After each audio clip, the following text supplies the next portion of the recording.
আমার কিন্তু ধারণা ছিল ৭১ বাংলাদেশের একটা ক্রিটিক্যাল বিষয়, এই কথাটা নিয়ে আমার আপত্তি আছে। আপনি দ্বিতীয় কথা বলছেন যে এটা বাংলাদেশের জাতিকে ডিভাইড করছে। আমার কিন্তু ধারণা ছিল ৭১ বাংলাদেশকে একতাবদ্ধ করছে, আমরা সবাই একটা বাংলাদেশে একটা স্বাধীন দেশ পাইছি। ২ নাম্বার হচ্ছে যে আমি কিন্তু আপনার সাথে ১০০ ভাগ একমত, বিগত সরকার এই মুক্তিযুদ্ধকে নিয়ে ব্যবসা করছে, তারা একটা ফেসিবাদী কাঠামোতে কিছু মৌলিক আমি কি বলবো একটা একটা একটা দেবত্ব সৃষ্টি করতে চাইছে, যেটার বিপক্ষে আমরা ছিলাম। কিন্তু আমাদের খুব আশা ছিল এটা আমরা আওয়ামী লীগ থেকে মুক্ত করে আমরা সবাই মিলে মুক্তিযুদ্ধটাকে সেলিব্রেট করব। কিন্তু এইখানে কিন্তু আমরা আওয়ামী লীগের বয়ানটাকে আবার ইয়ে করতে দেখলাম, আওয়ামী লীগকে আঘাত করতে গিয়ে মুক্তিযুদ্ধকে আঘাত করা হচ্ছে। আপনি যদি একটু পরিষ্কার করেন যে মানে আমরা তো মুক্তিযুদ্ধের জায়গায় তো আমরা একতাবদ্ধ থাকবো, আওয়ামী লীগের নিয়ে ব্যবসা করছে, আওয়ামী লীগের বাদ দিব, আমরা ব্যবসা করবো না, আমরা এটা ধারণ করবো, এটা ছিল আমার বোঝা। কিন্তু এখন তো আমি দেখতেছি যে না, মানে আওয়ামী লীগের যেটা আমি বিশ্বাস করতাম না যে ওরা না থাকলে আর মুক্তিযুদ্ধ থাকবে না, এই ব্যাপারটার দিকে নেওয়া যাইতেছে আর কি সবকিছু। দেখেন এখানে আপনি মুক্তিযুদ্ধকে আওয়ামী লীগ থেকে যে সেপারেট করবেন, এই সেপারেট করার কাজটা না কইরা আপনি যদি মুক্তিযুদ্ধকে গ্লোরিফাই করেন, তাহলে কিন্তু সেটা আওয়ামী লীগের ফ্যাসিবাদকে আবার লেজিটিমাইজ করবে। এই জায়গায় আমাদেরকে খুব সতর্ক থাকতে হবে। বিএনপি একটা এমন একটা দল, আমাদের এটা একটা উদারনৈতিক দল, মধ্যপন্থা দল, না ডান না বাম। এই উদারনৈতিক দলে যখন যার অবস্থান ভালো থাকে, যে গ্রুপটার, সে গ্রুপটা এখানে গেইন করে। তো আমি কিন্তু ফ্র্যাঙ্কলি আপনার সাথে কথা বলছি, আপনি আমার যদি খুব পেঁচান, আমার মনে হয় কিছু বের করতে পারবেন না। আমি নিজে থেকেই যা জানি, যেটুকু বুঝি বলছি। আর সেইখানে বিএনপি একটা মুক্তিযোদ্ধার দল। বিএনপির মানে প্রথম প্রেসিডেন্ট, বিএনপি যিনি জন্ম দিয়েছেন, উনি স্বাধীনতার ঘোষক ছিলেন। শুধু স্বাধীনতার ঘোষকই ছিলেন না, উনি রণাঙ্গনে প্রথম সারিতে যুদ্ধ করেছেন, উনি বীরের উপাধি পেয়েছেন। সেই তার দলে ম্যাক্সিমাম বিএনপির প্রথম সারির নেতারা মুক্তিযোদ্ধা ছিলেন। নিউ ইয়র্কের জ্যাকসনের থেকে আপনাদের সঙ্গে আছে আমি খালেদ মহিউদ্দিন। বাংলাদেশের রাজনীতি নিয়ে আবারও প্রসঙ্গ আসছে হচ্ছে ভারত, চীনের, বিভিন্ন দেশের সঙ্গে কূটনীতির। মার্কিন যুক্তরাষ্ট্রের তো বটেই। এই কূটনীতি প্রশ্নে বাংলাদেশের রাজনীতির মধ্যে যে বিভেদ, সেই বিভেদটা আসলে যাচ্ছে কোন দিকে? এই বিভেদের পিছনে কি লুকিয়ে আছে আর অন্য রাজনীতি?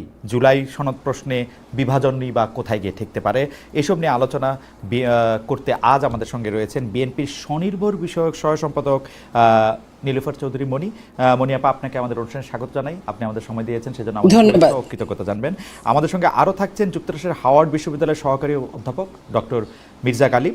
ডক্টর মির্জা গালিব, আমাদের সাথে যুক্ত হওয়ার জন্য আপনি আমাদের ধন্যবাদ জানবেন, শুভেচ্ছা জানবেন, এবং আপনি আমাদের সাথে মার্কিন যুক্তরাষ্ট্র থেকে যুক্ত হয়েছেন, সেজন্য আমাদের আলাদা কৃতজ্ঞতা জানবেন। আমরা প্রথমে একটু মনি আপা আপনার কাছে জানতে চাই।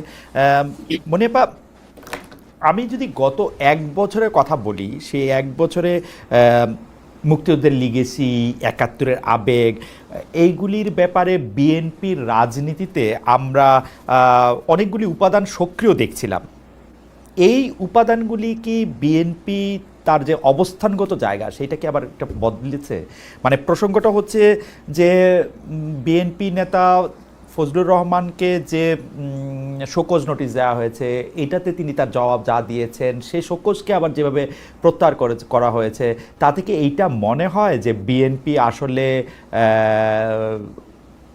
বিশেষ করে মুক্তিযুদ্ধ প্রসঙ্গ, ৭১ প্রসঙ্গ বা জামায়াতে ইসলামের সাথে সম্পর্ক প্রসঙ্গ, এই প্রসঙ্গগুলির ক্ষেত্রে তার যে অবস্থান, সে অবস্থান একটু বদলেছে।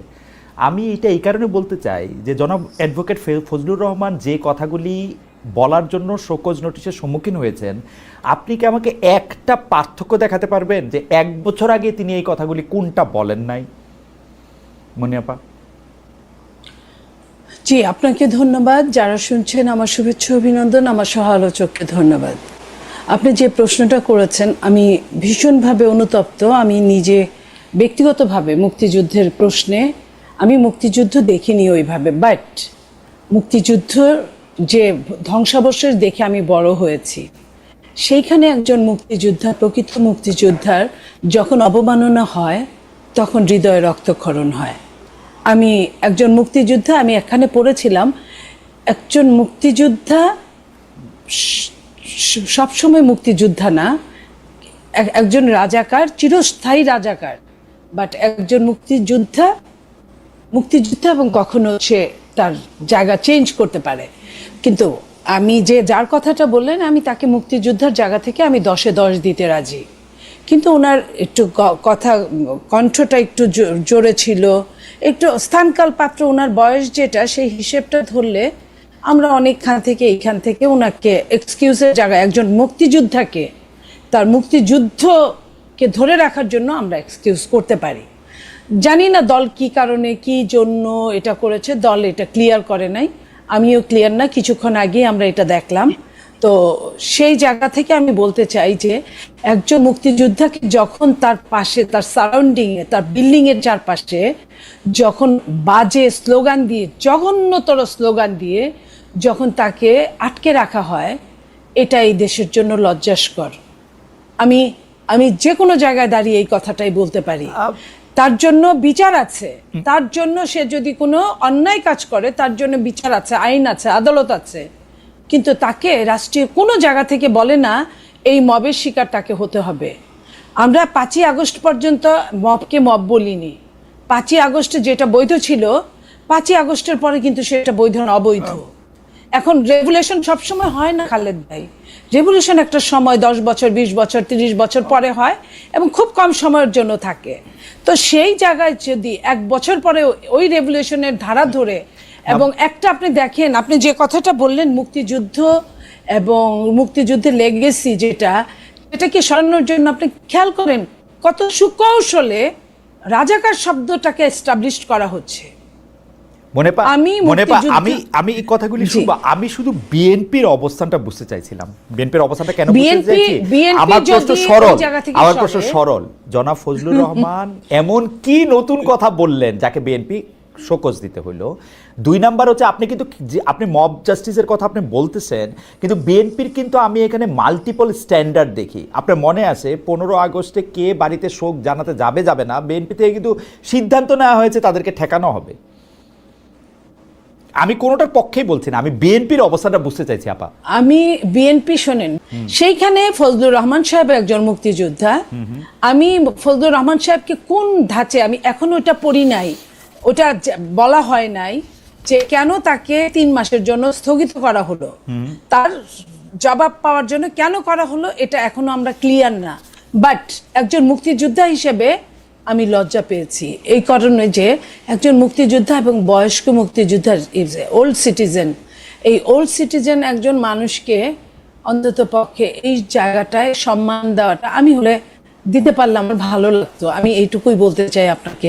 এর বাইরে আমি আসলে খালেদ ভাই, আমার খুব খারাপ লাগছে, আমি এর বাইরে আর কিছু বলতে পারছি না। ওকে, আমি যদি আরেকটা প্রসঙ্গে আপনাকে একটু বলতে চাই যে নতুন যে রাজনৈতিক দল আত্মপ্রকাশ করলো, যারা আসলে জুলাই আন্দোলনের নেতৃত্ব দিয়েছিল, যাদের বেশিরভাগ মিলে যে নতুন রাজনৈতিক দল গঠন করলো যে এনসিপি, সেই এনসিপির নেতা কর্মীদের উদ্দেশ্যে আপনারা যে ভাষা ব্যবহার করতেছেন, আমি আপনারা বলতে আপনার দলের লোকজন যে ভাষা ক্রমাগতভাবে ব্যবহার করা হচ্ছে, সেইটা কি আপনাদের দলীয় সিদ্ধান্ত নাকি এটা মানসিক একটা অবস্থা বা অবস্থানের একটা প্রকাশ? মানে আমি বলতে চাই যে মানে এই কথা কিন্তু আমার একদম স্পষ্ট। আপনি যদি কাউকে ফকিন্নি বলেন, সবার আগে আমাকে ফকিন্নি আপনার বলতে হবে, কারণ আমার অর্থনৈতিক অবস্থান। কারণ আপনি কি আমাকে ফকিন্নি বললে সম্বোধন করতে চান? এখন কিন্তু যদি না চান তাহলে ওদেরকে কেন, মানে আমি যদি অর্থনৈতিক অবস্থানের কথা ধরি, অন্য যে কোনো অবস্থানে ধরলে আমি তাদের চেয়ে বেশি ফকিন্নি, মানে এটা একদমই সরল কথা আমার, বা পারিবারিক উত্তরাধিকার, এগুলি যে কোনো কিছু ধরলে। আমি বাংলাদেশের প্রেক্ষাপটে আমি মনের দৈন্যতাকে ফকিন্নি বলতে পারি, হ্যাঁ, কিন্তু কার কতটা অবস্থান, অর্থের অবস্থা আছে, অর্থ হিসেবে আমরা সবাই তো নিম্ন মধ্যবিত্ত বা মধ্যবিত্ত ঘরের মানুষজন। কি আপনি কি আমরা কেউই কিন্তু সোনার চামচ মুখে নিয়ে জন্মগ্রহণ করি নাই। ওই অর্থে বাংলাদেশে 22টা পরিবার ছিল, আর বাইরে কোনো পরিবার যে যাকে ফকুনি বলে, যে যাকে গালি দেয় তার নিজেরকেই গালি দেওয়া হয়। এই ছেলেদের, এই এনসিপির ছেলে মেয়েদের আমি অনেক সমালোচনা করি এবং ওরা আমাদের অনেক সমালোচনা করে, কিন্তু আমি এটা বলতে পারবো না এই জায়গাটায়। আমি সরি, এটা বলাটা, এই শব্দটা এক্সপাঞ্জ হওয়ার মতো শব্দ, এটাকে আমি খুব বেশি গুরুত্ব দিচ্ছি না এবং এটার জন্য আমি আমার পক্ষ থেকে দুঃখ প্রকাশ করছি। আপনাকে অনেক ধন্যবাদ মনিপা। আমি একটু ডক্টর গালিব আপনার কাছে যেতে চাই যে ডক্টর গালিব, আপনি জানেন যে এই ব্যাপারটা যদি আমাদেরকে একটু ব্যাখ্যা করতেন যে পাকিস্তানের উপপ্রধানমন্ত্রী ও পররাষ্ট্রমন্ত্রী জনাব ইসাকদার বাংলাদেশ সফর করেছিলেন। তো সফর করার পরে আমরা সাধারণত দেখি যে পররাষ্ট্রমন্ত্রী লেভেলে যখন সফর করা হয় তখন কি বিষয়ে আলোচনা হবে বা কি বিষয়ে এটা ঠিক করা হবে সেটা মোটামুটিভাবে আগেই এগুলি ঠিকঠাক করা থাকে। কিন্তু এবারকার সংবাদ সম্মেলনে, মানে যৌথ সংবাদ সম্মেলন আমি যদি নাও বলি, পরপর বা সাইমালটেনিয়াস সংবাদ সম্মেলনে আমাদের পররাষ্ট্র উপদেষ্টার বলতে হলো যে অবশ্যই দ্বিমত আছে। পাকিস্তানের পররাষ্ট্রমন্ত্রী বলে গেলেন যে এইসব বিষয় আগেই রিজলভ করা হয়েছে, 3টি বিষয়ের কথা বলা হয়েছে, টাকা পয়সার হিসাব, গণহত্যার জন্য ক্ষমা চাওয়া, বিহারিদের ফিরিয়ে নেওয়া, বললেন যে এগুলি আগেই রিজলভ হয়েছে। উনি বললেন যে না, এগুলি হয় নাই। আমার মনে হয় যে 71 সালের বা মুক্তিযুদ্ধের পাশাপাশি আপনি অনেক ফেসবুকে স্ট্যাটাস দিচ্ছেন, আলোচনা করতেছেন, এই বিষয়টার ক্ষেত্রেও আমরা আসলে রাজনৈতিক দলগুলোর, বিশেষ করে জামায়াতে ইসলামীর অবস্থানটাও আমরা, জামায়াতে ইসলামী পরিষ্কার করবে কিনা যে এই প্রসঙ্গে জামায়াতে ইসলামী আসলে কি মনে করে যে পাকিস্তানের সাথে এই ইস্যুগুলি কি মীমাংসিত হয়েছে, মীমাংসিত করার কি আদৌ দরকার আছে, নাকি মীমাংসিত হয় না, মানে আমাদের পররাষ্ট্র উপদেষ্টার পজিশনটা ঠিক? ডক্টর থ্যাংক ইউ আমাকে ইনভাইট করার জন্য। মনিয়াপা আছেন। তো আমার বোধ হয় যে এই প্রশ্নটাকে আমি একটু আমার পার্সোনাল লেন্স থেকে বলি। আমি তো ধরেন যে মানে জামাতের অফিসিয়াল লেন্স থেকে বলতে পারবো না, আমি তাদের মুখপাত্র না। আমার পার্সোনাল জায়গা থেকে আমি যেভাবে অবজার্ভ করি সেভাবে বলি। এখন 71টা আমাদের ইতিহাসে একটা ক্রিটিক্যাল জায়গা, যে এটা এখন আমাদের জাতির মধ্যে ক্ষত রেখে দিচ্ছে, বিভিন্ন ধরনের ডিভাইডেশন, আন্ডারস্ট্যান্ডিং, পার্থক্য। এটা যেরকম করে বাংলাদেশের সাথে পাকিস্তানের পারস্পরিক সম্পর্কের ক্ষেত্রে এই ক্ষতটা আছে, আবার বাংলাদেশের অভ্যন্তরেও স্বাধীনতার পক্ষ বিপক্ষের জায়গা থেকে এই ক্ষতটা আছে। এই ক্ষতটা আমাদেরকে নিরাময়ের দিকে যেতে হবে এবং সেক্ষেত্রে সকল পক্ষকে দায়িত্বশীল ভূমিকা পালন করতে হবে। এখানে যেরকম করে জামাত ইসলামের দায়িত্ব আছে এটাকে রিকনসিলিয়েশন করার, ঠিক একইভাবে জামাতের বাইরে যারা আছে তাদেরও দায়িত্ব আছে এটাকে রিকনসিলিয়েশন করার। আমি মনিয়াপার আগের সূত্র ধরে যে ফজলুর রহমান সাহেবের যে বক্তব্য উনি বলছেন, দেখেন এখানে মুক্তিযুদ্ধের 3টা পার্সপেক্টিভ আমি যেভাবে দেখি, ওয়াইড স্পেকট্রামটা। একটা পার্সপেক্টিভ হলো যে আওয়ামী লীগ যেভাবে ব্যবহার করছে, তারা মুক্তিযুদ্ধে দলীয়ভাবে মনোপলি করছে এবং মুক্তিযুদ্ধের চেতনাকে সামনে রেখে একটা ফ্যাসিবাদ তারা করছে। ঠিক। দেখেন আপনি শেখ মুজিবুর রহমান, উনি হচ্ছে আমাদের মুক্তিযুদ্ধের নেতা ছিলেন ইন সাম পার্সপেক্টিভ, যদি উনি যুদ্ধ করেন না, যুদ্ধের সময় ছিলেন না, কিন্তু 72 উনি যখন আসছেন সবাই ওনাকে নেতা মাইনা এই দেশের আপনার প্রাইম মিনিস্টার করছে, প্রেসিডেন্ট করছে। তো সেই শেখ মুজিবকেও ওনারা ফ্যাসিবাদের আইকন বানায় ফেলছেন। শেখ মুজিবুর রহমানের ছবিকে সামনে রাখা, মূর্তিকে সামনে রাখা, ভাস্কর্যকে সামনে রাখা ওনারা মুক্তিযুদ্ধরে একটা ফ্যাসিবাদী প্রজেক্টে দাঁড় করেছে। তো আপনি তো এই ফ্যাসিবাদকে সমালোচনা না করে শুধু মুক্তিযুদ্ধরে গ্লোরিফাই করতে পারবেন না, তাহলে তো ফ্যাসিবাদ আবার আসবে। তো এটা হচ্ছে একটা পার্সপেক্টিভ।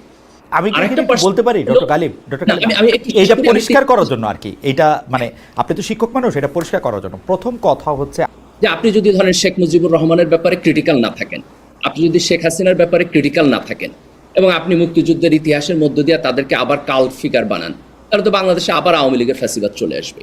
এটা তো আমাদের করা যাবে না। আমি আপনার সাথে অ্যাগ্রি যে এই সেপারেশনটা করে আমাদের একটা মুক্তিযুদ্ধকে একটা গণমানুষের জায়গায়, একটা ঐক্যের জায়গায় যাইতে হবে।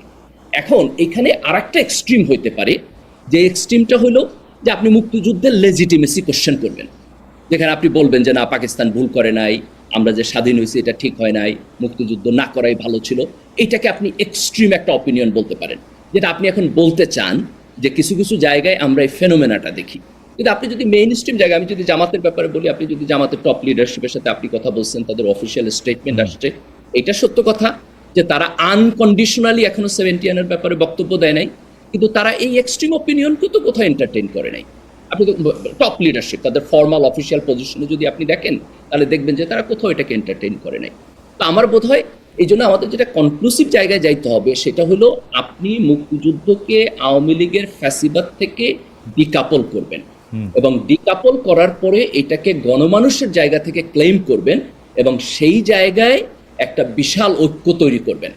আমি যেটা বলছি যে মুক্তিযুদ্ধ একটা ক্রিটিক্যাল জায়গা, তার কারণ হলো আমরা এই কাজটাকে করতে পারি নাই, না পারার কারণে এই অনৈক্য আমাদের দেশের মধ্যে রয়ে গেছে।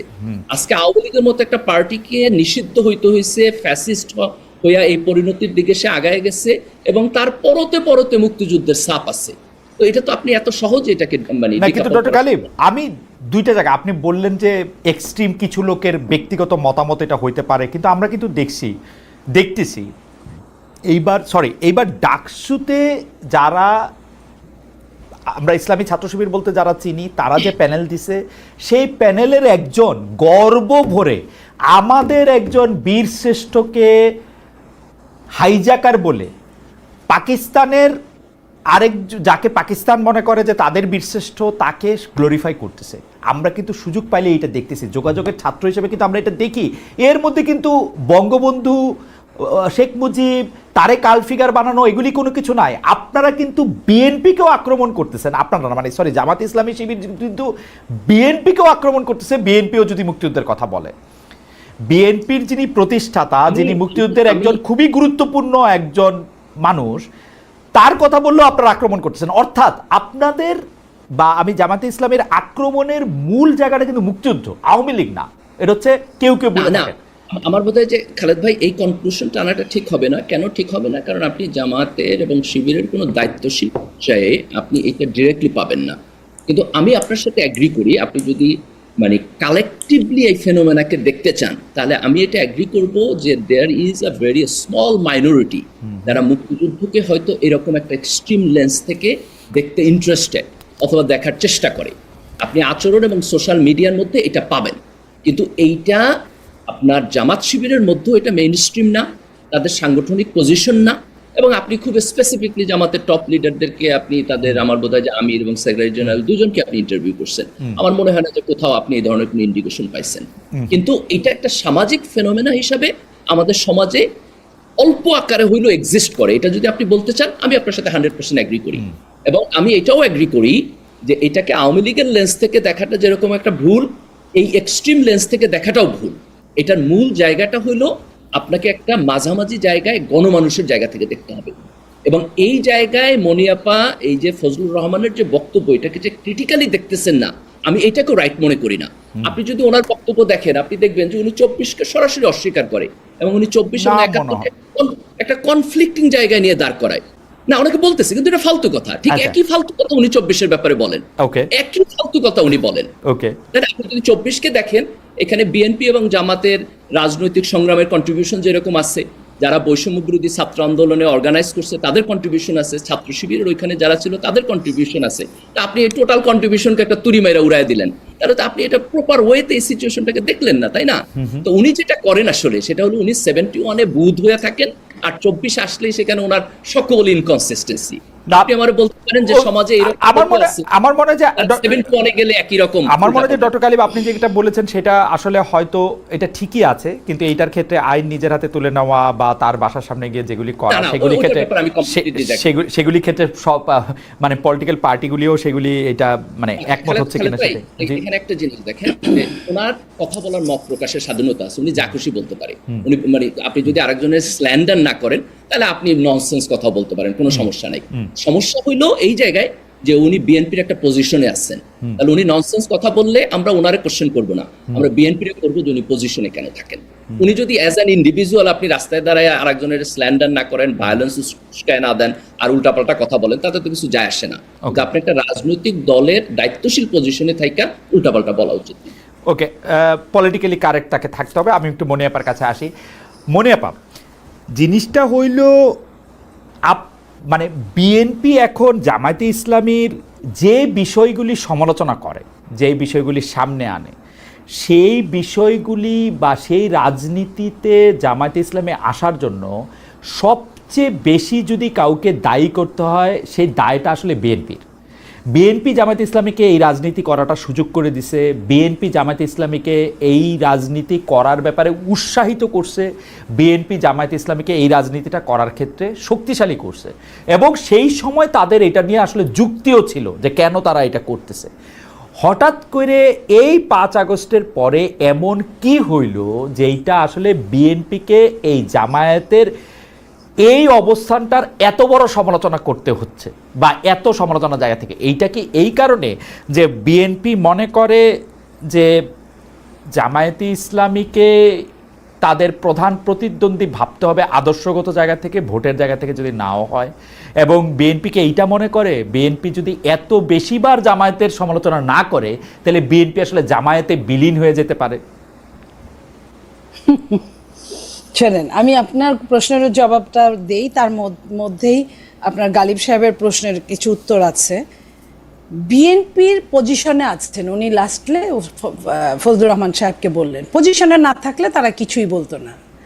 আমি যদি বলি বিএনপির পজিশনে থাকার জন্য বিএনপিকে যদি তারা বলে যে চাপ প্রয়োগ করে বা বলে যে আপনার লোক এইটা করছে কেন, ওটা করছে কেন, জামাত 5ই আগস্টের পরে জামাতের আমির সরাসরি যখন বলছেন যে একটা জালিমকে পাঠিয়ে দিয়ে সরিয়ে দিয়ে আরেকটা জালিমকে আনার জন্য কি আমরা এই করেছি, আরেকটা জালিম বলতে কাদেরকে বুঝিয়েছেন এটা কিন্তু বলার অপেক্ষা রাখে না। এই এই এই এই কথাটার মধ্যে কিন্তু খালেদ ভাই আপনার প্রশ্নের উত্তর আপনি পেয়ে গেছেন। তো যখন একজন খোদ প্রধান, জামাতের প্রধান যখন এই কথা বলে, ফজলুর রহমান তো প্রধান না, ফজলুর রহমান যে পোস্টে আছেন সেটা চাইলে আপনি খালেদ মহিউদ্দিন আপনিও এই পোস্টটা পেতে পারেন, গালিব জামাত করুক যেটাই করুক সেও পেতে পারে। কারণ উনি দেশনেত্রী বেগম বিএনপিতে দেশনেত্রী বেগম খালেদা জিয়ার উপদেষ্টা। উপদেশ যে কেউ যে কোনো দল থেকেই করতে পারেন। উপদেষ্টা নিয়োগটা সম্পূর্ণ 100% দলীয় পদ না ওটা। হ্যাঁ, তো সেই জায়গায় ফজলুর রহমান সাহেব যদি এখানে আমাদের যদি দায়বদ্ধতায় যদি জড়িয়ে যায়, তাহলে জামাতের আমির উনি কেন জড়াবে না? উনি যে এই কথাটা বলেছেন, কই বিএনপি তো সেটা নিয়েও কোনো কথা বলে না। এই যে আমি আপনাকে বললাম বিএনপি একটা উদারনৈতিক দল, এই জন্য বিএনপি অনেক কিছুই আপনার আমার এখানে দুইটা প্রশ্ন। আপনি ডক্টর শফিকুর রহমানের কথা বলেছেন যে একজন জালিমের পরিবর্তে আরেকজন জালিম চলে আসবে, এইটার ক্ষেত্রে বিএনপি এটা নিজের গায়ে নিতেছে কেন? বিএনপি নিজেকে জালিম কেন ভাবতেছে, এটা একটা কথা। আর দ্বিতীয় কথা হচ্ছে আপা আমি একটু বলি, দ্বিতীয় কথা হচ্ছে যে ডক্টর শফিকুর রহমান একলাই শুধু এই কথা বলছেন তা না, আপনি যদি কান খোলা থাকতে তাহলে অনেকের মুখে আপনি এই কথা শুনতেন, অনেকেই বলছেন। তো ডক্টর শফিকুর রহমান কিন্তু এখানে একা করা যাবে না। আমি আপনার প্রথম প্রশ্নের উত্তরটা দিই এইভাবে যে ভোটের যদি রাজনীতি হয়, সত্যিকার আমার ভোটটা আমি দিব যাকে খুশি তাকে দিব। আপনি চোখ বন্ধ করে বলতে পারেন কোন দলটা ক্ষমতায় আসতে পারে, রাষ্ট্র পরিচালনায় আসতে পারে, তো তাদের গায়ে লাগবে জিনিসটা, এটা তো স্বাভাবিক ব্যাপার। আর এখানে কোনো ঢাকঢুল পিটায় বলে না। জামাত আর বিএনপি যদি ইলেকশন করে, যদি ইলেকশন সলিড হয়, তাহলে বিএনপি কত ভোটে এগিয়ে থাকবে এটা আমার বলার বোধহয় দরকার পড়ে না। এটা খালেদ মহিউদ্দিন আপনি পারেন, কিংবা গালিব সাহেবও পারেন। তো সেই জায়গায় আমি বলছি যে এই যে ফজলুর রহমান সাহেবকে যে এত কথা বলা হলো, গালিব সাহেব বললেন, ফজলুর রহমান সাহেব কিন্তু এই ছাত্রদেরকে, ছাত্রছাত্রীদেরকে 5ই আগস্টের পরে স্যালুট পর্যন্ত দিয়েছেন যে এরা সোনার ছেলে, এই সোনার ছেলেদের আমার স্যালুট। এই যে স্যালুটটা দিয়েছেন কেন? যখন তারা দল গঠন করলো এবং মানুষকে মানুষ হিসেবে গ্রাহ্য করা বন্ধ করে দিল, তখন থেকে এবং যেভাবে আওয়ামী লীগ নিষিদ্ধ হোক আমার কোনো দুঃখ নাই, বাট আওয়ামী লীগকে অন্যায়ভাবে যেইখানে 144 ধারা জারি আপনার যমুনার সামনে, সেই যমুনায় তারা ঠান্ডা পানির মহড়া দিয়ে তারা ওইখানে মঞ্চ তৈরি করে 2 দিন বসে থেকে, যেটা কিনা আপনার প্রধান উপদেষ্টা বললেন যে এটা কোনো লয় নাই, এটা হয় না, আওয়ামী লীগকে নিষিদ্ধ করা যায় না। তার 2 দিন পরে উনি নিজে মুখে নিষিদ্ধ করলেন, আবার বিদেশ গিয়ে বললেন এটা নিষিদ্ধ না, এটা স্থগিত করলেন। কিন্তু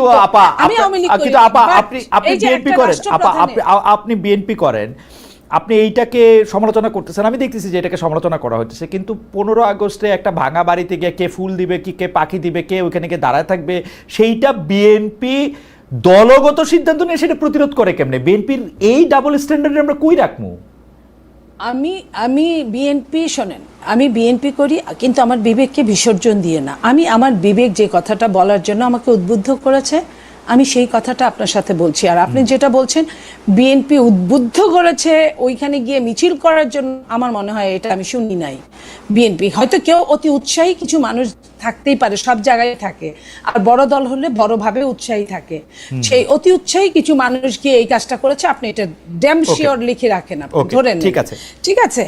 আর এই যে সামাজিক ফেনোমেনার কথা বললেন উনি, যে আওয়ামী লীগ থেকে দেখাও ভুল, জামাত থেকে দেখাও ভুল। আমি যদি বলি যে আওয়ামী লীগ, এটা আমি তার সাথে একমত যে আওয়ামী লীগ যেভাবে স্বাধীনতাকে অপমান করেছে আপনার মুক্তিযুদ্ধকে চেতনা বিক্রয় করে অপমান করেছে, ঠিক একইভাবে জামাত তো তার ধারণ করে নাই। যদি ধারণ করত তাহলে জাতীয় সঙ্গীতটাকে বিসর্জন দেওয়ার জন্য কথা না, কিন্তু এখানে ডক্টর গালিব একটা কথা বলতেছেন মনিয়াপা, আমার প্রশ্নে কিন্তু আমি আবার ফিরে আসবো, কিন্তু ডক্টর গালিব কিন্তু বলতেছেন যে জামাতের কোনো পদধারী অর্থাৎ মানে যিনি জামাতের নেতৃত্ব দিচ্ছেন অথবা সেক্রেটারি জেনারেল মানে ডক্টর শফিকুর রহমান অথবা মিয়া গোলাম পারোয়ার অথবা নায়েবে আমির আব্দুল্লাহ তাহের অথবা অন্য যারা শুরার সদস্য আছেন তাদের মধ্যেও কেউ কি এইগুলি কথা বলছেন? আপনি তো এরকম তো আমিও তো আপনাকে বলতে পারি, তাইলে আমিও বলতে পারি যে 32 নম্বরে গিয়েছিল বিএনপির, ওরকম বড় কেউ গিয়েছিল না, তাদের কোনো কথা এরকম আছে বলতে পারেন তো সেটা বলেও ফেলছেন তো, বলছেন তো হ্যাঁ বলেছি। তো এটা যদি আমার দায়িত্বশীলতার জায়গায় হয় আমি অবশ্যই এটা বলবো। আর দ্বিতীয় কথা হলো মুক্তিযুদ্ধ আর 24 আমি অবশ্যই একসাথে তুলনা করতেই পারি না। মুক্তিযুদ্ধ হচ্ছে আমার সভরেন্টি, আমার সার্বভৌমত্ব, আর 24 হচ্ছে একটা ফ্যাসিস্টের পতন। একটা ফ্যাসিস্টের পতনের সঙ্গে একটা মুক্তিযুদ্ধ যেখানে আমি, আপনি এবং গালিব সাহেব অকপটে বলতে পারি আমি বাংলাদেশী, ঠিক আছে আমি বাঙালি, না মনিয়াপা সেই জায়গা মনিয়াপা ওই বক্তব্য পরিষ্কার, কিন্তু আপনারা জামাতের যেই জায়গা থেকে আসলে আপনারা কোশ্চেন করতেছেন সেই জায়গাটা আসলে জামায়াতের রাজনীতির ওই জায়গাটা বিএনপি তৈরি করে দিয়েছে, জায়গা দিয়েছে। আজকে বিএনপি জামায়াতের মধ্যে বিলীন হয়ে যাওয়ার সম্ভাবনায় জামাতের বিরোধিতা করতেছে, এই ছিল হচ্ছে আমার প্রশ্ন, এটাতে যদি একটু বলতেন। আপনি যে প্রশ্ন এটা করেছেন প্রথমে আমি বুঝেছি, বাট আমি উত্তর দেওয়ার প্রয়োজন বোধ করিনি এই কারণে, বিএনপির একজন দুইজনকে কোথায় বিলীন হয়ে গেল তাতে বিএনপির কিচ্ছু আসে যায় না, অনেকটা সাগরের মধ্যে থেকে এক বালতি পানি ফেলে দিলে যা হয়।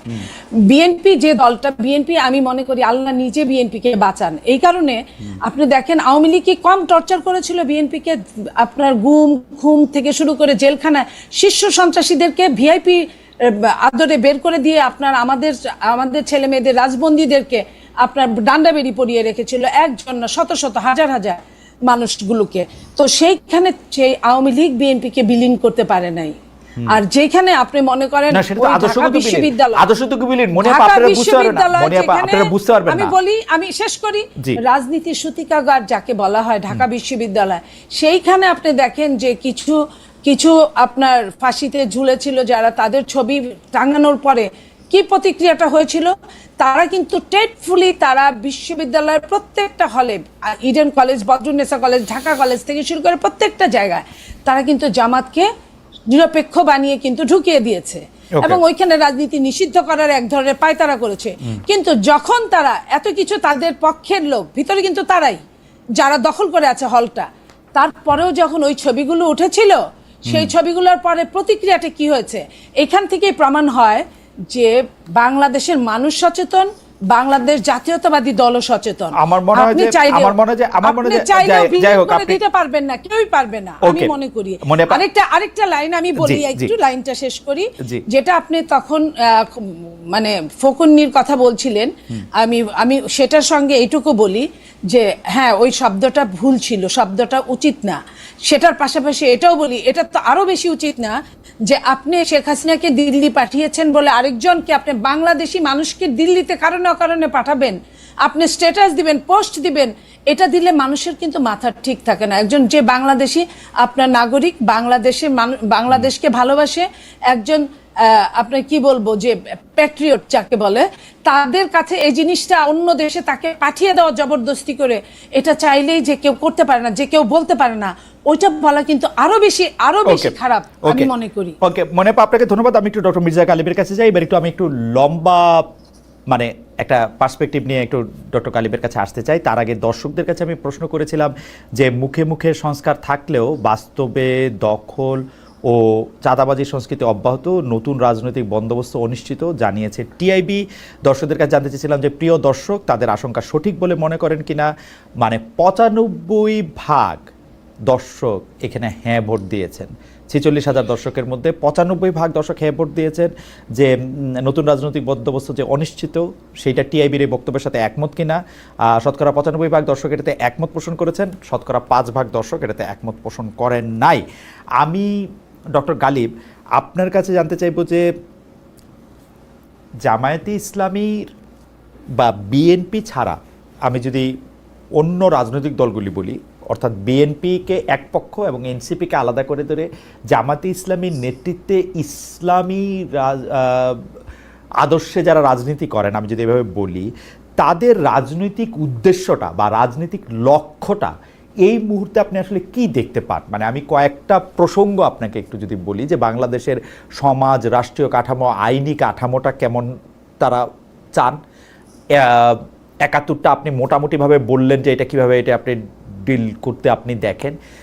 একটা হলো আইনি কাঠামোটা আমি একটা বুঝতে চাই। দ্বিতীয় হচ্ছে বাংলাদেশটা কি এরকম একটা দেশ হিসাবে তারা দেখতে চান যে যেই দেশটা মধ্যে ব্যক্তিগত সিদ্ধান্তের ক্ষেত্রে কে কোন রকম সিদ্ধান্ত নিবে, অর্থাৎ কীরকম কাপড় পরবে, কীরকম খাবার খাবে, সেইটা তার মধ্যে থাকবে, নাকি আসলে একটা গাইডলাইন দিয়ে এটা পরিচালিত হবে? পাশাপাশি আমি আরেকটা প্রশ্ন আমি করতে চাই যে কেউ মানে বাংলাদেশের রাজনীতিতেই আমরা এটা এরকম প্রায় শুনে থাকি যে অমুক দল অর্থাৎ বিএনপি ক্ষমতায় গেলে তারা কোনোদিন শরিয়া বিরোধী কোনো আইন করবে না। আমি আইনের ছাত্র না, কিন্তু আমি একটু মনোযোগ দিয়ে খেয়াল করতেছিলাম যে বাংলাদেশে কি কোনোদিন কোনো আইন ছিল যেটা শরিয়া বিরোধী, বা এখনো কি আসে কিনা, এটাও যদি আমাকে একটু বলতেন যে বাংলাদেশের এক্সিস্টিং কোনো ল কি শরিয়া বিরোধী কিনা বা কখনো ছিল কিনা। আপনি যদি দুইটা প্রসঙ্গ একটু বলতেন যে তাহলে। Important question. না, শরিয়া বিরোধী আইন তো আছে। ধরেন আমাদের যেটা আপনার পারিবারিক আইন, যেটা সেই পারিবারিক আইন বেসিক্যালি রিলিজিয়াস বেসড, মুসলিম পারিবারিক ল। কিন্তু আপনি যদি নর্মাল পেনাল কোডে যান, ধরেন যে চুরি করলে শাস্তি কি হবে, ডাকাতি করলে শাস্তি কি হবে, সুদ অ্যাপ্লিকেবল কিনা, এটা অ্যাকসেপ্টেবল কিনা, এইসব জায়গায় তো আপনার শরিয়ার সাথে এক্সিস্টিং ল কন্ট্রাডিক্ট করে। আমরা যেটা একটা তো হচ্ছে শরিয়ার সাথে সাংঘর্ষিক হওয়া, আরেকটা হচ্ছে শরিয়া বিরোধী হওয়া। যেমন বাংলাদেশের রাজনীতি, বাংলাদেশের আইন কিন্তু বাংলাদেশের কোনো মানুষকে সুদ খাইতে বাধ্য করতে পারে না, সেটা হচ্ছে তার চয়েস। সে কিন্তু ব্যাংকেও একটা 2 লাইন লিখলে তার সুদ কিন্তু এটার মধ্যে সে যাবে না। এখন এই জিনিস কিন্তু আমি বলতেছি হচ্ছে শরিয়ার সাথে কন্ট্রাডিক্টরি। যেমন ধরেন বাংলাদেশের কেউ চাকরি করলে সে নামাজ পড়িতে পারিবে না, সে রোজা রাখিতে পারিবে না, দাড়ি রাখিতে পারিবে না। ওইরকম কোন আইন কখনো আছে কিনা, কখনো ছিল কিনা? সকল জায়গায় আমাদের শরিয়া আইন নাই, কিন্তু আপনি যদি এটাকে এইভাবে ইন্টারপ্রিটেশন করেন যে আমি আমার ব্যক্তিগত এবং কালেকটিভ লাইফে ইসলামের বিধিবিধান পালন করব, তাহলে সেই স্পেসটা আমার জন্য ওপেন আছে কিনা, তাহলে এটা অলমোস্ট ওপেন আছে। আপনি বলতে পারেন 90-95% ওপেন আছে।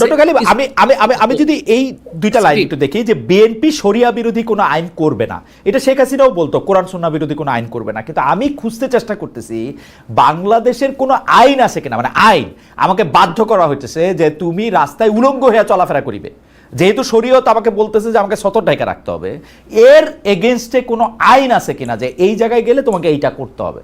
আমি সেটার কথা না, এরকম বাধ্যবাধকতা সাধারণত আইন নাই, এবং এটা না থাকার কারণ হলো যে আমাদের এই দেশ যেহেতু সংখ্যাগরিষ্ঠ মুসলিম মেজরিটি কান্ট্রি, বহু আগ থেকে রাজনীতিতে আপনার এই ধর্মের একটা প্রভাব আছে।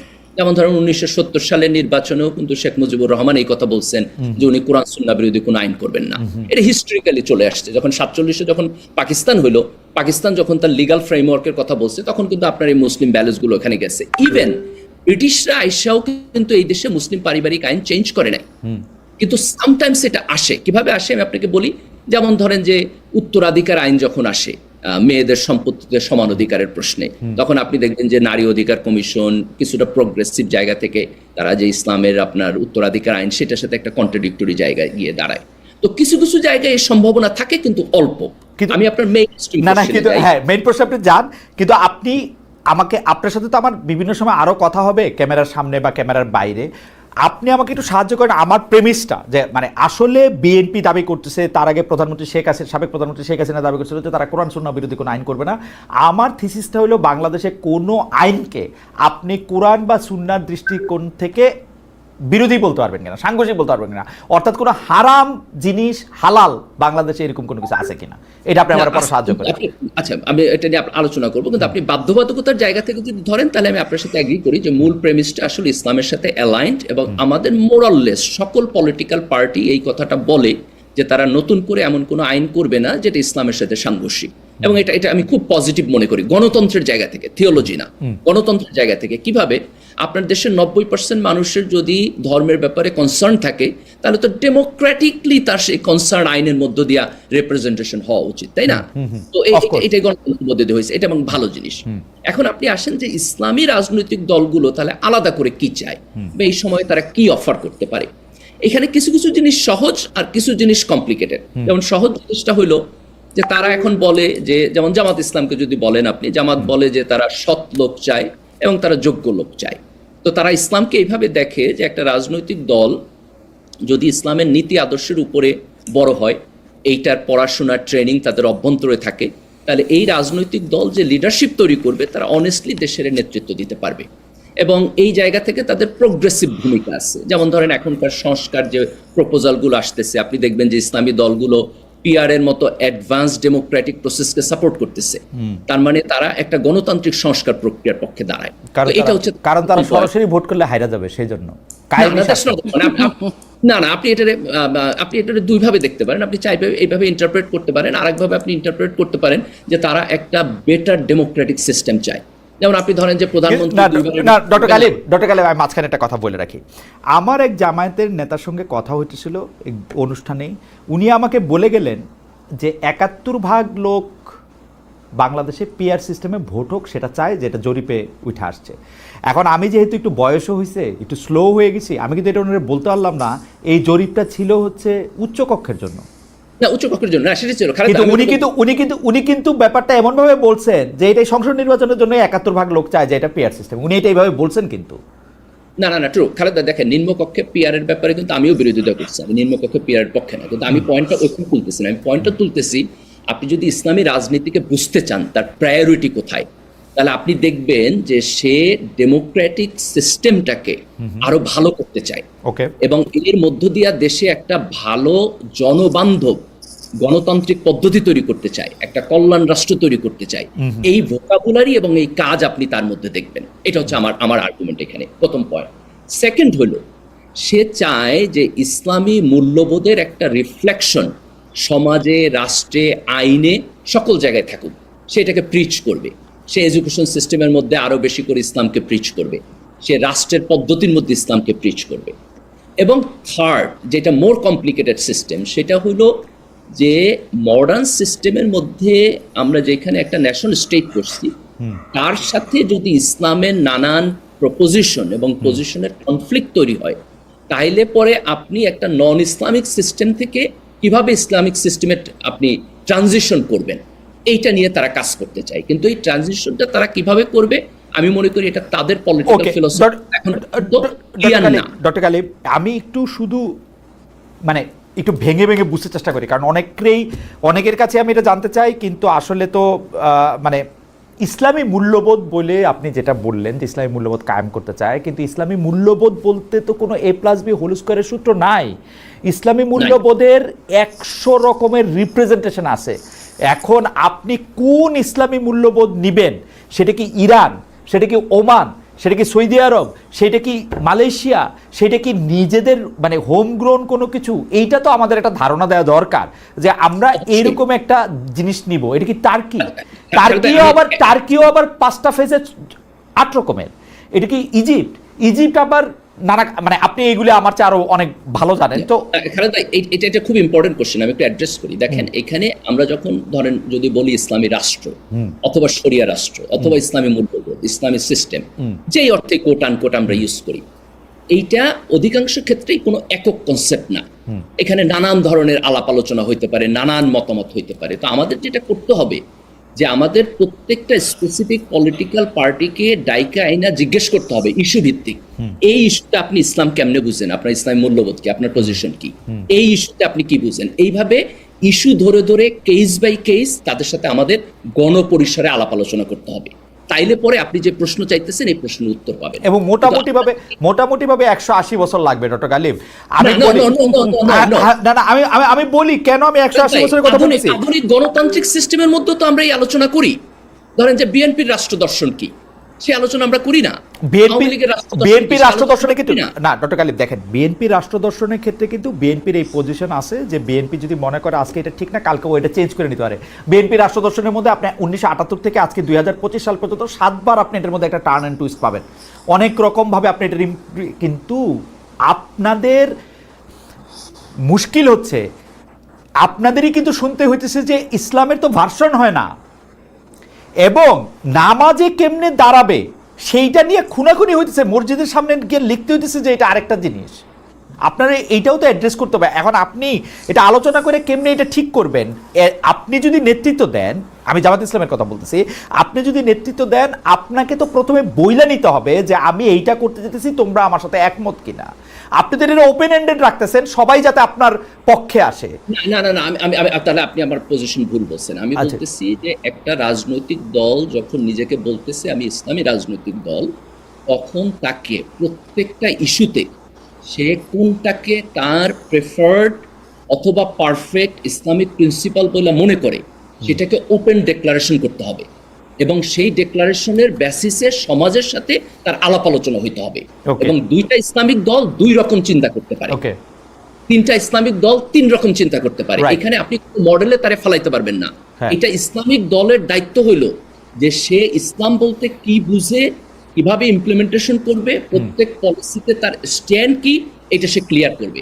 এবং ক্লিয়ার করার পরে তাদের সাথে আমাদের গণপরিসরে আলাপ আলোচনা। আচ্ছা ঠিক আছে, তাহলে আপনার কাছে আমি একদম তাহলে এখন কুইক ফায়ার স্পেসিফিক কিছু প্রশ্ন করি, কারণ মনিয়াপার অনেক ক্লান্ত, এটা বুঝে দিয়েছে, আমাদের দর্শকরা বলতেছে যে মনিয়াপার ঘুম পাইছে কিনা। আমি একদম স্পেসিফিক প্রশ্ন করতে চাই, কারণ আপনার সাথে এই আলোচনাগুলি গুরুত্বপূর্ণ। মনিয়াপাও নিশ্চয়ই আমাদের সাথে এই আলোচনাগুলি অংশগ্রহণ করবেন।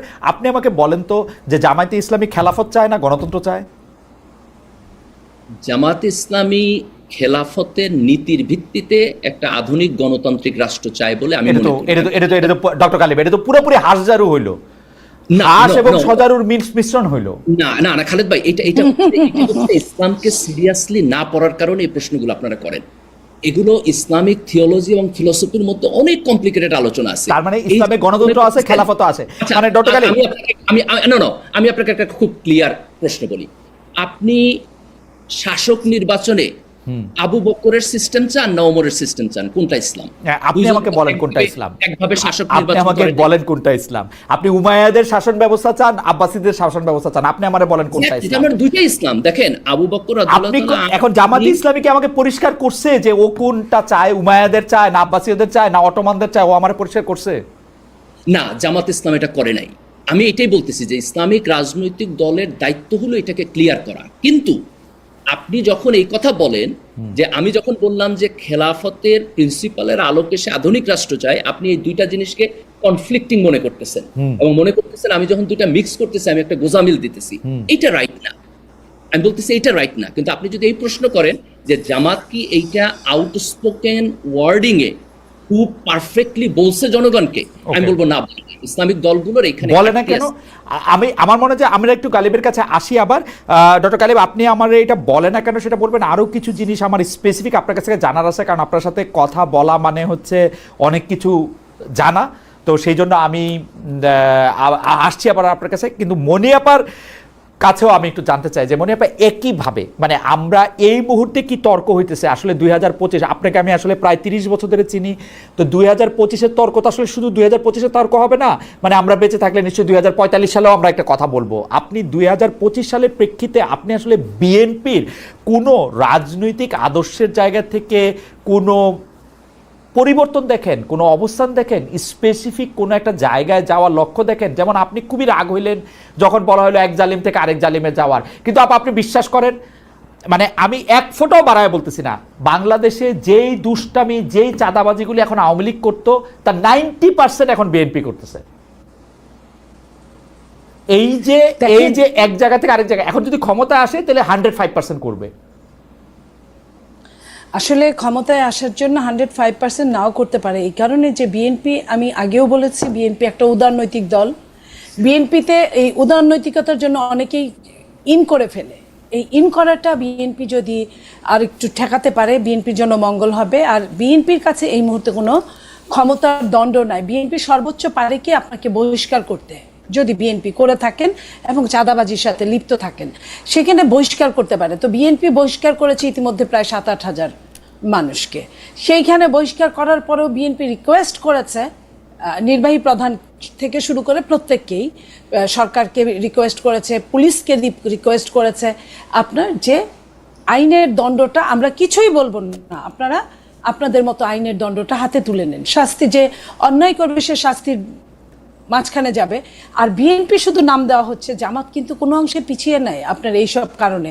জামাত সব বড় বড়গুলো দখল করছে, চাঁদাবাজি করছে, জামাত যেটা করে সেটাকে হাদিয়া বলে। ঠিক না আপা, আপনি হাদিয়া আপনি বলে। আপা আপনি আপনি একটা ইউনিয়ন পরিষদে এখন ফোন দেন, ওই ইউনিয়ন পরিষদের টিএনও সাহেবের সামনে, ইউএনও সাহেবের সামনে এখন একটা বিএনপির লোকই বসে আছে, ও ঠিক করে দিচ্ছে রাস্তায় কি হবে না হবে। এখন রাত হয়ে গেছে, এখন না থাকতে পারে, এখন ইউএনও সাহেবের বাংলোতে থাকতে পারে, সকাল হইলে আবার অফিসে যাবে। দেখেন, যে দলটা বেশি বড় সেই দলের মানুষগুলোও অনেক হয়। সেইখানে আপনি যদি ওই রেশিও ধরেন, যে দলের ভোট 7 থেকে 8%, তাদের যে মানুষগুলো থাকবে, যে দলের ভোট 30 থেকে 35% বা 40%, সে দলের মানুষগুলো একটু বেশি থাকবে। এটা আমি নিরপেক্ষতার দৃষ্টিতে আপনাকেও অনুধাবন করার জন্য আমি প্রপোর্শনেট করেই বলতেছি যে ধরা যাক বিএনপি হচ্ছে একটা 100 বড় দল, ধরা যাক জামাত হচ্ছে একটা 10 বড় দল, সুতরাং বিএনপি যদি 100টা চাঁদাবাজি করে জামাতের 10টা এবং এনসিপির 8টা করা উচিত, কিন্তু এটা এরকম না। নট অনলি এনসিপি 8টা, জামাত 10টা করলে বিএনপি করতেছে 1022টা।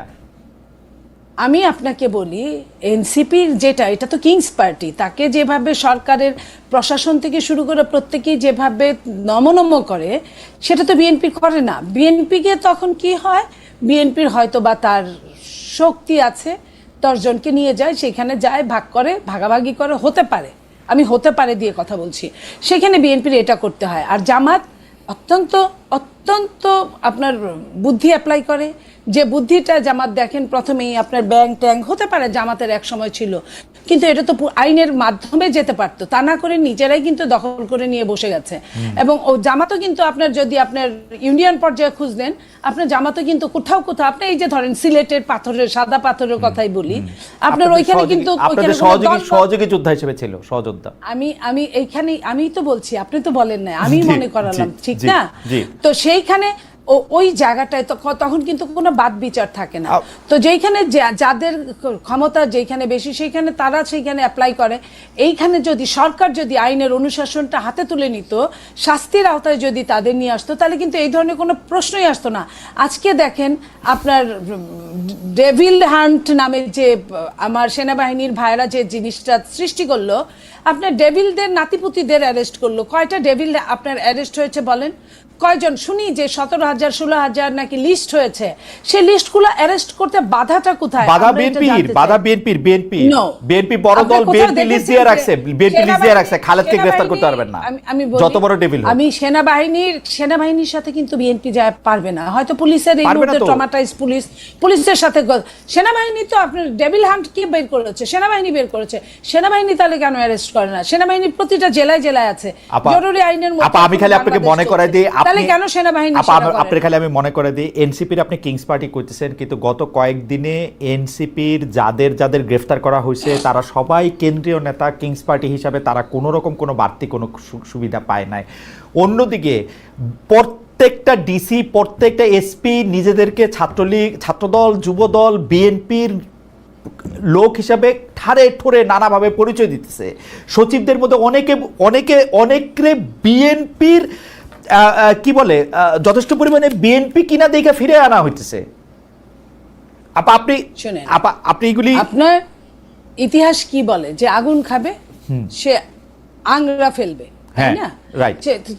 সে কয়লা ফেলবে। সো আপনারা কেউ, আমি আপনারা মানে এটা আমার শব্দগত কথা বলছি, আপনারা যারা বিএনপিকে নিয়ে এত কথা বলছেন, তারা শাস্তির আওতায় না গিয়ে, বিএনপি এমন দানব না যে আপনি শাস্তির আওতায় গেলে কিছু করতে পারবে।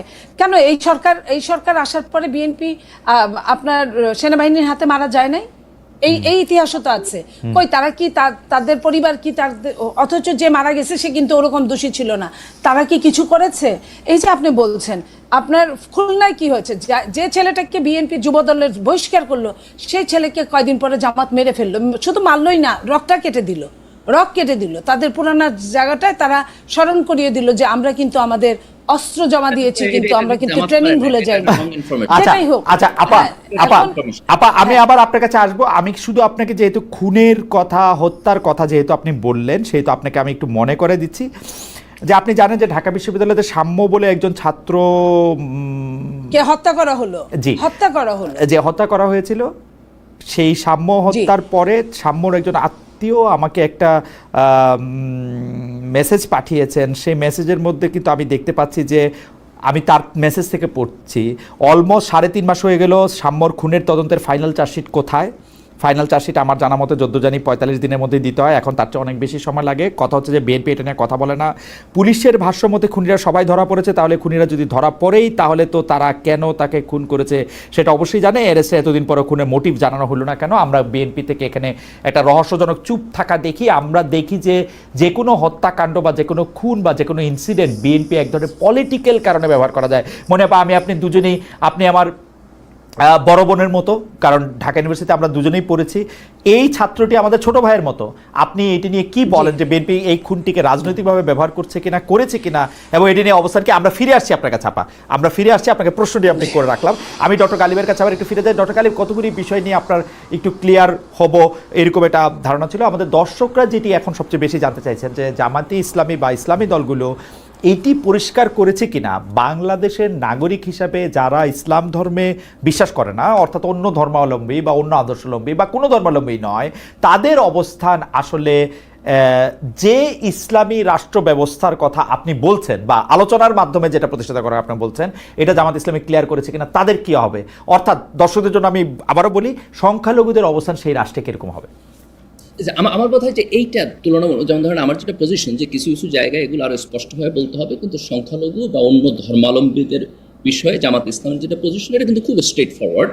জামাতের আমির অ্যাগেইন অ্যান্ড অ্যাগেইন এটা বলছে যে এই দেশের টেরিটরির মধ্যে যাদের জন্ম তারা সবাই আল্লাহর বান্দা, এবং আল্লাহর বান্দা হিসাবে তার যে বান্দার অধিকার, যেটাকে আমরা মডার্ন ল্যাঙ্গুয়েজে যদি বলি যে রাষ্ট্রের সিটিজেন হিসাবে তার যে নাগরিক অধিকার, সেই নাগরিক অধিকার কোনোভাবেই একেবারে মিনিমাম পরিমাণ আপনার কম্প্রোমাইজড হবে না। ওকে। এবং এই থিওরিটিক্যাল জায়গার একটা প্র্যাকটিক্যাল অ্যাপ্লিকেশন আছে, সেটা হলো যে জামাত এবং শিবিরকে যদি আপনি দেখেন যে তারা তাদের পার্টির বাইরের লোকদের সাথেও এক ধরনের একটা কোঅপারেশনে যাইতে চায়, যেটা আপনি সামটাইমস একটু প্রশ্ন তুলছেন যে এটা ঠিক কিনা, কিভাবে করবে, কিন্তু আমি এটা খুব পজিটিভ দৃষ্টিতে দেখি। যেমন আপনি যদি ছাত্র শিবিরের ডাকসু ইলেকশন দেখেন তাহলে দেখবেন যে সেইখানে তারা একটা সর্বদলীয় ছাত্র ঐক্য প্যানেল করছে, যেখানে আপনার ইসলাম ধর্মের বাইরের লোকও আসছে, লিবারাল চিন্তার লোকেরাও আসছে। তো এই যে জামাত এবং শিবিরের রাজনীতির একটা প্র্যাকটিক্যাল আন্ডারস্ট্যান্ডিং, যেখানে তারা কোঅপারেশনের মধ্য দিয়ে রাজনীতি করতে চায় এবং অন্য ধর্মের লোকদের ব্যাপারে তার নাগরিক অধিকার মিনিমাম কম্প্রোমাইজড হবে না, তার ব্যাপারে যে থিওরিটিক্যাল অবস্থান, এই জায়গা থেকে আমি মনে করি এই ইস্যুতে জামাতের পজিশন একেবারে ক্লিয়ার কাট, স্ট্রেট ফরওয়ার্ড। আমার কাছে যে প্রশ্নটা একটু আপনাকে করতেই হচ্ছে, অমুসলিমদের জন্য আসলে শরিয়া আমি অত ভালো না বুঝলেও থিওলজি আমার একটা পছন্দের জায়গা, আগ্রহের জায়গা, আমি এটা পাঠ করি আমার মতো করে। তো অমুসলিমদের জন্য একটা কর ধার্য করা আছে যেটাকে জিজিয়া বলে সাধারণ হিসাবের মধ্যে। তো অমুসলিমদের জন্য রাষ্ট্রীয় ট্যাক্সের বাইরে কোনো রকম কোনো কর কি দিতে হবে বা জিজিয়া কি ইন্ট্রোডিউস করা হবে? That's a very interesting question. আপনি যদি জিজিয়ার হিস্ট্রিতে যান, ধরেন যে মানে আগের রাষ্ট্র ব্যবস্থাতে এখনকার সময় মতো ছিল না, ওই সময় কিন্তু আলাদা করে কোনো ট্যাক্স ছিল না, কোনো নাগরিকে কোনো ট্যাক্স দিত না। যারা মুসলিম ছিল তাদের একটা থিওলজিক্যাল কমিটমেন্ট ছিল রাষ্ট্রের সাথে, যে সে রাষ্ট্রের যুদ্ধ প্রয়োজন হলে জিহাদে আসবে, আবার রাষ্ট্র হচ্ছে তারে পাল্টা আপনার প্রোটেকশন দিবে, আর সে হচ্ছে জাকাত দিত। জাকাত ওয়াজ কাইন্ড অফ আপনার ট্যাক্স মানি। নন মুসলিমদের তো জাকাত দেওয়া লাগতো না, তাহলে রাষ্ট্রের সাথে তার সামরিক চুক্তি কি, তার আলাদা করে চুক্তিও ছিল না। ডক্টর গালিব, এটা আমি বোঝার জন্য জাকাত কিন্তু সকল, আমি একটু শেষ, ঠিক আছে ঠিক আছে। তো এইটার অল্টারনেটিভ হিসাবে তাদের তখন জিজিয়া করছিল, যে তারা জিজিয়া একটা ট্যাক্স, যেই ট্যাক্সটাকে তারা রাষ্ট্রের সাথে দিবে এবং রাষ্ট্রের সাথে তার এই নিরাপত্তার চুক্তি হবে। আধুনিক রাষ্ট্রের মধ্যে আমরা এই চুক্তিটা এইভাবে আলাদা আলাদা করে করি না। আধুনিক রাষ্ট্রের মধ্যে আমরা চুক্তিটা করি যে আপনি যদি রাষ্ট্রের নাগরিক হন তাহলে আপনি এই চুক্তির মধ্যে একসাথে আসছেন, এবং যেই ট্যাক্সটা, এই ট্যাক্সটা আমরা ধর্মের ভিত্তিতে ভাগ করি না। জাকাতটা রিলিজিয়াস ডিউটি হিসাবে আলাদাভাবে দিবে, কিন্তু রাষ্ট্রকে আপনি যে ইনকাম ট্যাক্স দেন সেই ট্যাক্সে তো আপনার মুসলিম নন মুসলিম সমান, তাহলে আপনি সেখানে আলাদা করে জিজিয়া এখনকার জন্য apply করুন। আপনি আপনি আপনি যে বলতেছেন এখানে আমার দুইটা জিনিস, একটা জিনিস হচ্ছে আধুনিক রাষ্ট্রের ক্ষেত্রে যে আপনি এটা আলাদা করছেন, ভাগ করছেন, সেটা আসলে কিসের ভিত্তিতে করছেন, এক। দুই হচ্ছে জাকাত আর জিজিয়া কিন্তু কোনোভাবেই এক না। জাকাত হচ্ছে নির্দিষ্ট পরিমাণ সম্পদের বেশি আপনার থাকলে নির্দিষ্ট পরিমাণ সম্পদের একটা অংশ আপনাকে দিতে হবে যে জাকাত হিসেবে, আর জিজিয়া হচ্ছে আপনার জন্য মাস্ট এবং আপনার রুলার আপনার যেটা নির্ধারণ করবে সেটাই আপনাকে দিতে হবে।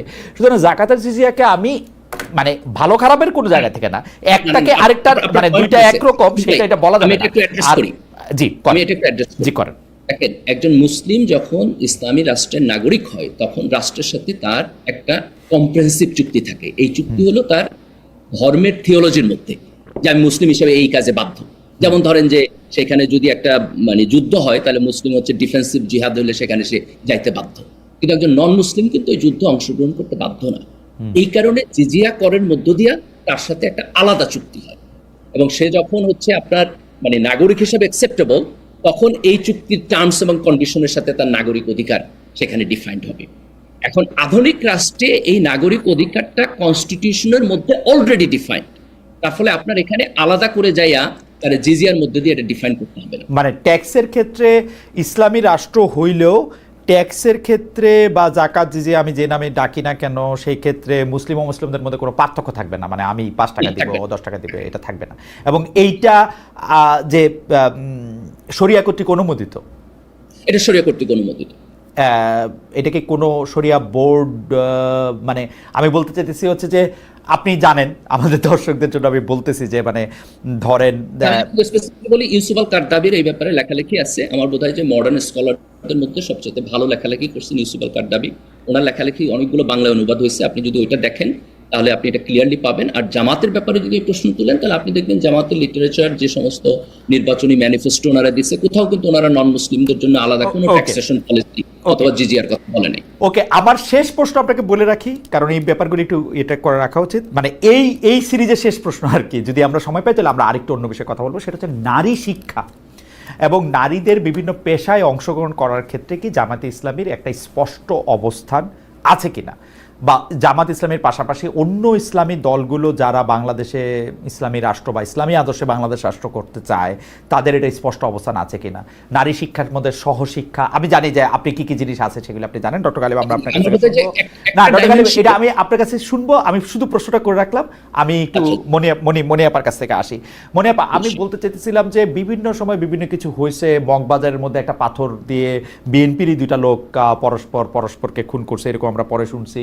সাম্যর খুনের কথা আমি বললাম, ঢাকা বিশ্ববিদ্যালয়ের একজন ছাত্র, তাকে আসলে কি প্রথমে বলা হয়েছে, মানে নানা ধরনের আকতাকু কোথাও বলা হয়েছে, তো কিন্তু বিএনপি কি আসলে এই খুনগুলি এই হত্যাগুলি রাজনৈতিকভাবেই শুধু ব্যবহার করতে চায়, নাকি তারা আসলে এরকম খুন কখনো না হোক, বাংলাদেশে একটা বৈষম্য বিরোধী একটা অবস্থায় একটা সাম্যের দেশে প্রতিষ্ঠিত হোক সেটা চায়? আপনি যদি আমাদের একটু বলেন, আমাদের সময় খুব কম, আমি আপনাকে ইন্টারাপ্ট করতেছি না, আপনি টানা একটু। আচ্ছা, আপনি দেখেন যে সাম্যকে নিয়ে যখন আন্দোলন হলো তখন কিন্তু ঢাকা বিশ্ববিদ্যালয় বর্তমান ভিসি সে কিন্তু অনেক দুর্ব্যবহার করলো, এবং একটা পর্যায়ে আন্দোলন কিন্তু শাহবাগে চলছিল। তখনই আজকের যিনি চিফ অ্যাডভাইজার উনি লন্ডনে গেলেন, কথা বললেন, এবং আপনি এই লন্ডনে যাওয়ার আগে আমি যদি বলি যে বিএনপি 3 জন উপদেষ্টা নিয়ে বিরাগ ভাজন হিসেবে তাদেরকে পদ থেকে সরিয়ে দেওয়ার জন্য রিকোয়েস্ট করেছিলেন। সেটা পর্যন্ত শুনে নাই, শুধু শুনে নাই এটা বললে ভুল হবে, যেই দিন যখন বললেন সেই দিনই একজন উপদেষ্টাকে সামনে বসিয়ে তারা মিটিং করে বুঝিয়ে দিলেন খামোশ। পরবর্তীতে লন্ডনেও আমরা দেখলাম প্রেস কনফারেন্সে প্রেস সচিব উপস্থিত থাকার পরেও আমরা কিন্তু অবজেকশন যাকে নিয়ে করা হয়েছিল তাদের একজন প্রেস কনফারেন্স করলেন, এবং এই জিনিসগুলো আমরা বড় স্বার্থের জন্য বিএনপি আপনার যে কথাগুলো আপনাকে বলেছিলাম, যে সরকারকে বলেছিল, সরকার প্রধান থেকে শুরু করে, যে এগুলার বিচার হোক, চাঁদাবাজি হোক, রাহাজানি হোক, দখলবাজি হোক, এগুলার বিচার হোক, বিচার তো করেই নাই, কারোরই বিচার করে নাই, এবং আইন শৃঙ্খলার অবস্থা চরম দুর্গতি সম্পন্ন। সেইখানে বিএনপির বরং কথা কোনোটাই শুনে নেয়। আর সাম্যের ব্যাপারটা যখন লন্ডন নিয়ে কথা হলো তারপরে আস্তে আস্তে এটা স্থিমিত হলো কেন? ঢাকা বিশ্ববিদ্যালয়ের ভিসি আমাদের সাথে আন্তরিক ব্যবহার করে নাই, বর্তমান সরকার এই ব্যাপারে একদমই আন্তরিক না। সেই জায়গায় বিএনপি মনে করেছে যে আগামী 6-7 মাস পরে যেহেতু নির্বাচন সরকার বলেছে, সরকারের কথা রাখবে। এখন পর্যন্ত সরকার ওইভাবে কথা বলছে। সরকার যদি কথা রাখে, যদি নির্বাচনটা হয়ে যায়, তাহলে যে মানুষটা চলে গেছে তার জন্য একটা সুন্দর বিচার, সেই সুন্দর বিচারটা বিএনপি যদি পাওয়ারে আসে সেইখানে সঠিকভাবে যাতে হয়। এখন ভিসির বিহেভ বা অন্য কিছু মিলে, সব কিছু মিলে আমরা বুঝেছি যে এই বিচারটা প্রহসনে পরিণত হতে পারে। এবং মব যতগুলো হয়েছে এটাই শুধু সাময়িক না, আমি আরো 1 মাস আগে পুলিশি রিপোর্ট বলছি, 5558 জন মানুষ খুন হয়েছে 1 বছরে। তো এটা কিন্তু পুলিশের নথি থেকে বলা। তো সেই জায়গায় সমস্ত বিচার করার জন্য কিন্তু একটা টাইম ফ্রেমের দরকার। এই সরকারের কিছু বলে যে আমাদের অভিজ্ঞতা নেই, আমরা ওইভাবে পারি না, আবার ইলেকশন দেওয়ার জন্য তাদের ওই ধরনের মাথা ব্যথা নাই। সেই জায়গায় বিএনপি মনে করেছে বিএনপি ক্ষমতায় আসলেই এই বিচারটা, যেহেতু হাতে গোনা খুব বেশি দিন না, 4-5 মাস, 4-5 মাসে এইটা অবশ্যই আমরা ওইভাবে। আমার সময় থাকলে আমি সময় থাকলে আমি অন্য বিষয়গুলিতে আসবো। শুধু আমি পরবর্তী প্রশ্নটা করে রাখি আপনাকে। সেই প্রশ্নটা হচ্ছে এরকম যে জুলাই আগস্টের ঘটনা নিয়ে, হত্যাকাণ্ড নিয়ে অনেকগুলি মামলা মোকদ্দমা হয়েছে। সেই মামলা মোকদ্দমার ক্ষেত্রে অনেক অজ্ঞাতনামা মামলা মানুষ আসামি হয়েছে। যেইটার সবচেয়ে বড় শিকার গত 15 বছরে বিএনপি ছিল। বিএনপির স্থানীয় নেতারা সেইটার এখন সবচেয়ে, স্থানীয় নেতা কর্মী এবং আপনাদের মতো কেন্দ্রীয় নেতা কর্মীও নিশ্চয়ই এইটার সুবিধা পাচ্ছেন বা এটা জানছেন যে তারাও এরকম মামলা বাণিজ্য এখন জোরে সোরে করতেছে। আপনি যদি এই মামলা, আমি নাম দিয়ে দিব যদি আমাকে এই সুবিধা না দেন। এই প্রসঙ্গে একটু আপনার কথা শুনবো। মনে আমি আপনার কাছে আসছি। আমি একটু ডক্টর মির্জা গালিব আপনার কাছে আসি যে আমি জানি যে আপনি জানেন যে আমরা একটু নারী শিক্ষা নিয়ে জামাতে ইসলামের অবস্থান বা ইসলামী দলগুলো যারা বাংলাদেশকে ইসলামী রাষ্ট্র কাঠামো চায় তাদের অবস্থান একটু জানতে চাইছিলাম। সেটা বলার আগে আমাদের দর্শকদের 2-1টা মন্তব্য আপনাকে পড়ে শোনাই, যেই কারণে আমি আসলে এই ব্যাপারগুলিতে আসলেই পরিষ্কার হতে চাই। উনার নাম মাসুম স্টক, উনার নিশ্চয়ই অন্য নাম আছে, উনি মাসুম স্টক। উনি বলছেন জিজিয়া কর নিয়ে খালেদ মহিউদ্দিন এর আগেও অনেককেই প্রশ্ন করেছেন, উত্তর পাওয়ার পরে উনি আটকানোর জন্য এই বিষয়টি নিয়ে আসলেন। আমি আপনাকে পরিষ্কার করতে চাই, আটকানো না, আমি এটা পরিষ্কার অবস্থান জানতে চাই। জামাতে ইসলামী যদি ভবিষ্যতে কোনোদিন ক্ষমতায় আসতে পারে বা ইসলামী দলগুলি ক্ষমতায় আসতে পারে, এটা ধরে নিয়েই আমাকে আসলে প্রশ্ন করতে হয়, আটকানোর জন্য না। আমার একটা স্পষ্ট অবস্থান আমি চাই যে এটার মধ্যে স্পষ্ট অবস্থানটা কি। আমি একটা মিনিট বলি খালেদ ভাই, আমি এই প্রশ্নকে অ্যাপ্রিশিয়েট করি। আমি মনে করি ইসলামী, আমার কাছে মনে হয় যে জামাতের অন্যান্য নেতৃবৃন্দ আমার এই প্রশ্নকে অ্যাপ্রিশিয়েট করেছেন। কিন্তু আপনি খেয়াল করেন, মোহাম্মদ মিজান উনি আরেকজন দর্শক, উনি বলছেন খালেদ ভাই শরিয়া নিয়ে আপনার ইনিয়ে বিনিয়ে কথা আমার ভালো লাগে না। সো আমি এই প্রসঙ্গগুলি কেন আমি পরিষ্কার হইতে চাইতেছি, কারণ আমার মতো নিশ্চয়ই আরো অনেকেই আছেন যারা শরিয়া নিয়ে ইনিয়ে বিনিয়ে অনেক কিছুই জানতে চান, কারণ আমাদের জানতে চাওয়ার অধিকার আছে। আমি একইভাবে বিএনপি রাজনৈতিক অবস্থানও জানতে চাই, গণতন্ত্রের ব্যাপারটাও জানতে চাই, আওয়ামী লীগ আমলেও আমি আওয়ামী লীগের ব্যাপারটাও জানতে চাওয়াই আমার কাজের মধ্যে পড়ে। তো নারী শিক্ষাটা আসলে কিভাবে হবে? কেউ এক্সট্রিম জায়গা থেকে এটা বলেন যে নারীদের জন্য আলাদা শিক্ষা প্রতিষ্ঠান করতে হবে, নারীরা একসাথে শিক্ষাই নিতে পারবে না। জামায়াতে ইসলামের অবস্থানটা আসলে কি শিক্ষার জায়গা থেকে? ছোট আমি আগে প্রশ্ন করি যে ইসলামী রাজনীতি কিভাবে মডার্ন ন্যাশনাল স্টেটের মধ্যে কাজ করবে, এটা খুবই কমপ্লিকেটেড একটা কোশ্চেন, এবং যেই কারণে এই রাজনৈতিক যে পজিশন এগুলো নিয়ে খোলামেলা আলাপ আলোচনা হইতে হবে। খোলামেলা আলাপ আলোচনা না হলে তো জনগণ জানবে না যে একটা ইসলামী রাজনৈতিক দল কি করতে চায়, এবং জনগণ যদি না জানে তাহলে তো সে যথেষ্ট আস্থার সাথে ভোট দিতে পারবে না। আবার যারা ইসলামিক রাজনৈতিক দল আসলে পরে এক ধরনের ভয়ে থাকে যে কি হবে না হবে, তাদের এই ভয় এবং শঙ্কাও দূর হবে না। তো এই কারণে একেবারে খোলামেলাভাবে এই এজেন্ডাগুলো ধরে যদি আলোচনা হয় তাহলে সেটা একটা ভালো গণতান্ত্রিক সমাজ দিবে। এই কারণে আমি এই আলোচনার পক্ষে।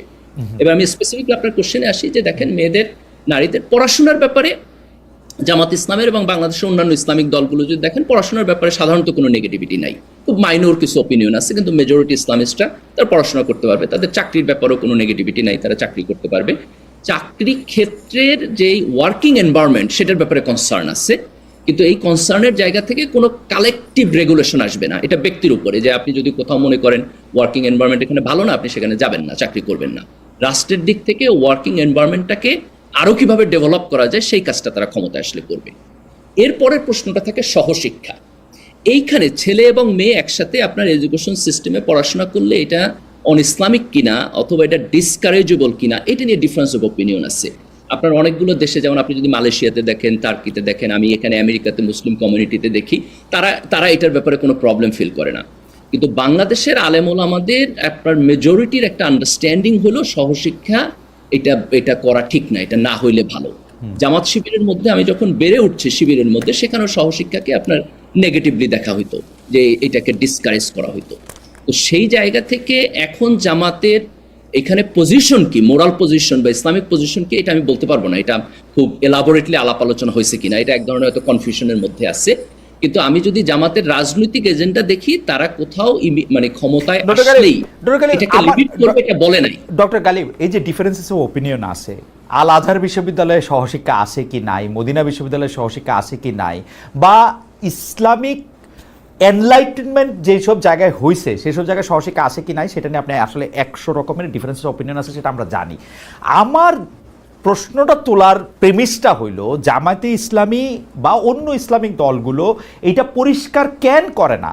এইটার মধ্যে আমি কায়েমি স্বার্থ দেখি যে যদি কোনোভাবে ক্ষমতায় আসতে পারি, আমার মনে যা আছে তা আমি করব, অথবা কায়েমি স্বার্থটা আমি দেখি না কি হয়, কোন দিকে বাতাস যায় সেদিকে আমি এটা করি। একটা আদর্শবাদী দাবি করা রাজনৈতিক দলের অবস্থান এরকম হইতে পারে না। এইটা আমার কাছে একটা ঝামেলার জায়গা মনে হয়। এটাকে ডিফারেন্টলি দেখি, যেমন কোনো একটা জিনিস, মানে আমি আমার জায়গা থেকে বলি, আপনার সাথে হয়তো ডিফারেন্ট হবে, আপনি তখন দেখতে পারেন। আমি এটাকে যেভাবে দেখি, যে যেইটা ইসলামে আনকন্ডিশনালি হারাম, যে ধরেন যে কোনো ডিফারেন্স অফ ওপিনিয়ন নাই, সবাই বলছে এটা হারাম, সেটার ক্ষেত্রে আপনি দেখবেন খুব স্ট্রেট ফরওয়ার্ড পজিশন নিতেছে, এটা হারাম, এটা আমরা করবো না, এটা বাদ দিয়ে দিব। সেটা হলো যে হ্যাঁ, এটা সত্যি, বাংলা বাণিজ্য আগেও হচ্ছে, এখনো হচ্ছে, হয় নাই তা বলবো না। আপনার যেমন ধরেন, আমি আওয়ামী লীগ করতো, আওয়ামী লীগের শাস্তি হোক, আমিও চাই, সে যদি অন্যায় করে থাকে। কিন্তু একটা টেলিভিশনের মালিক, এই যে কয়েকদিন আগে একটা টেলিভিশনের মালিককে দেখলাম, সেইখানে তাকে খুনি হিসেবে দেখানো হয়েছে। টেলিভিশনের মালিক শেখ হাসিনার অনেক তাবেদারি করতে পারে, অনেক নোংরামও করতে পারে, অনেক কিছু করতে পারে, সেই বিষয়ে মামলা হতে পারত। সেটা না হয়ে মাই টিভি সম্ভবত, সেটা না হয়ে সেই তাকে খুনের, উনি খুন করবে, এটা তো আসলে বিশ্বাস না।